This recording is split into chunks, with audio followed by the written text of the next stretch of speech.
Сәлеметсің бе оқушы? Қазақ тілі сабағына қош келдің.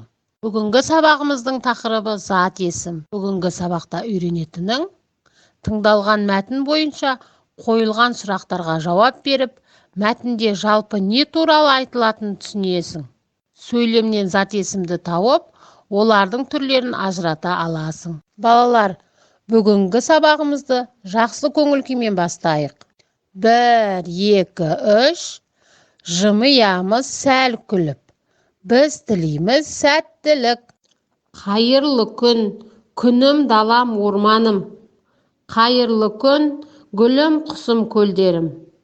Қайырлы күн, өсімдіктер жәндіктер. Қайырлы күн, барша тіршілік иесі.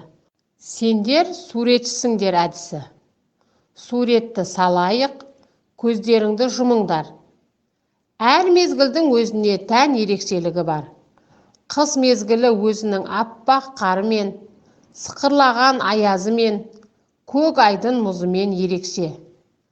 Қыстың таңғы салқын ауасы керемет күйге бөлейді. Қарға күн сәулесі түсіп, көз тоймайтындай жарқырайды. Дала тып-тыныш, айнала аппақ қар. Ақ ұлпа қар жамылған ағаштар, үйлер, таулардағы қыс көріністері көздің жауын алады. Қыс мезгілінің тағы бір ерекше көрінісі қысқы ойындар. Қысқы ойындар өте қызықты. Сондықтан балалар қыс мезгілін асыға күтеді.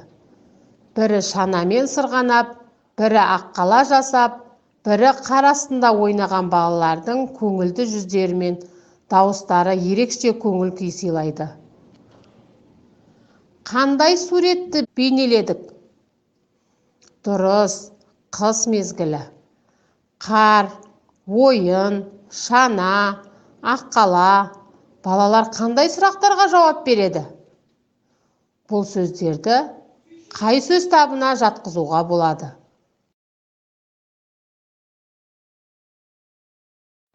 Зат есім жалпылай немесе жекелей аталуына қарай жалпы есім және жалқы есім болады.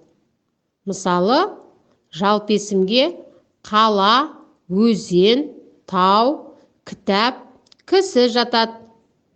Ал жалқы есімге Алматы, Ертіс, Алатау, Абылай жатады.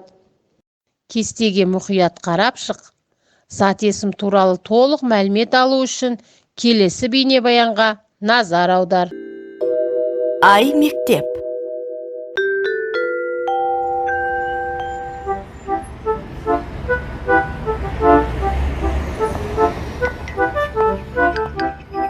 Біздің үйге қонаққа кімдер келеді?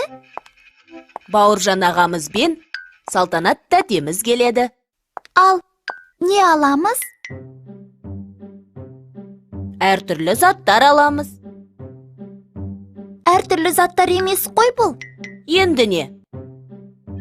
Бұл азық түлік. Тағы не аламыз? Керек жарақ заттарды аламыз. Мыналар көкөністер. Дана, мына заттарға қандай сұрақ қойылады? Мынау не?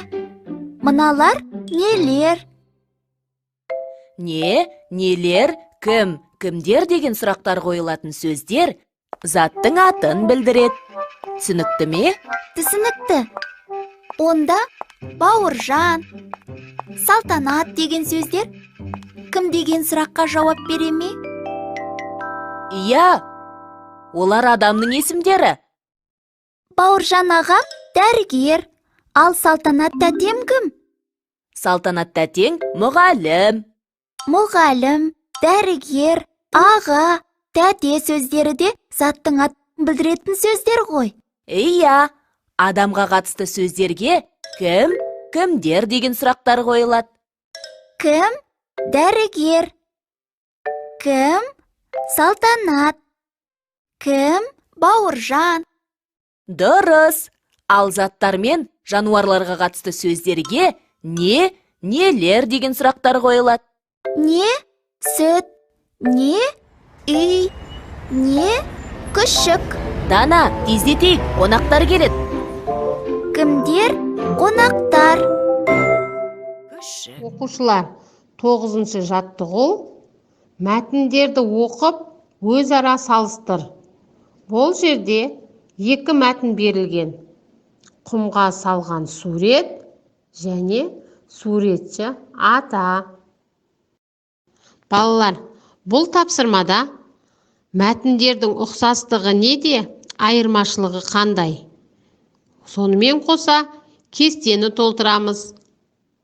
Салыстырып, кестені толтырып болған соң, зат есімдерді жалпы зат есім және жалқы зат есімдерге бөлеміз.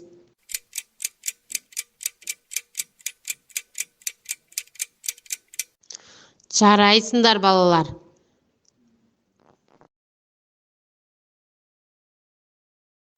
Балалар, 10-шы жаттығуда мәтінді көшіріп жазамыз.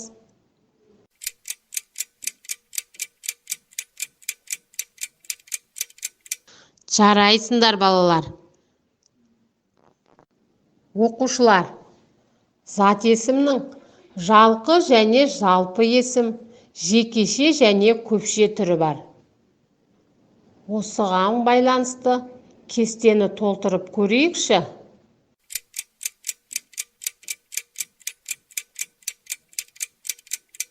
Жарайсыңдар, балалар. Балалар, өзіңе қажетті суретті таңдап, мұғаліміңе жібер. Осымен сабағымыз аяқталды. Сау болыңдар, балалар.